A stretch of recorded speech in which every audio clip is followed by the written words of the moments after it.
এটা কথা মনত ৰাখিব লাগিব, আমি এই কথাবিলাক পাহৰি গ'লে বেয়া দিনটো আনিবৰ কাৰণে সেই ৰাজনীতিক নেতাবিলাক যিসকলে দূৰদৰ্শী নহয়, ৰাইজৰ কথা চিন্তা নকৰে, সেই নেতাবিলাক পুনৰ যদি ঘূৰি আহিব লাগে, বিটিআৰ অঞ্চলত আকৌ অশান্তি কৰিবলৈ চেষ্টা কৰিব।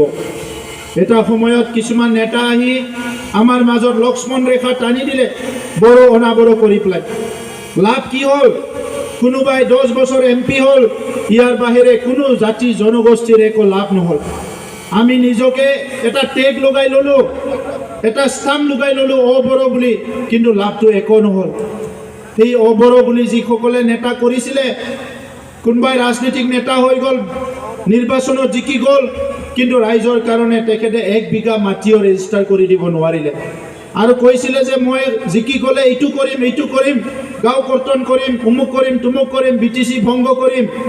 BTC অধিক শক্তিশালী হৈ গ'ল, একো কৰিব নোৱাৰিলে।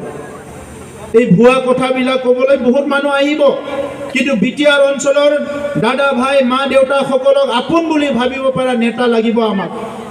কিছুমান দলৰ মানুহবিলাকে আহি কৈছে যে আমি BTC দখল কৰিম, BTC দখল কৰিম 2025-ত। দখল কোনে কৰে? দখলটো কোনে কৰে? দখল ব্ৰিটিছেহে কৰিছিল। ব্ৰিটিছে দখল কৰিছিলে গোটেই বিশ্বখনক, বিভিন্ন দেশক ব্ৰিটিছে দখল কৰিছিলে আৰু দখল কৰি কি কৰিছিলে? সেই দেশবিলাকৰ সোণাবিলাক, সেই দেশবিলাকৰ বিভিন্ন মূল্যৱান বস্তুবিলাক ব্ৰিটিছসকলে লুট কৰি লৈ গৈছিলে। এই সময়ত সেইসকলে দখলদাৰী। আৰু আজি স্বাধীনতাৰ 70 বছৰ হৈ গ'ল, 78 বছৰ হৈ গ'ল, কোনোবা ৰাজনৈতিক দলে আহি পেলাই কয় যে আমি BTC দখল কৰিম। আমি কিয় BTC দখল কৰিবলৈ দিম? BTC আমাৰ সম্পত্তি, আমাৰ মা দেউতা দাদা ভাই ইয়াত থাকে। আপোনালোকে সেই সময়ত দল কৰি পেলাই, ৰাজনীতিগিৰি কৰি পেলাই আমাৰ অঞ্চলত শান্তি প্ৰতিষ্ঠা কৰিবলৈ একো কাম নকৰিলে।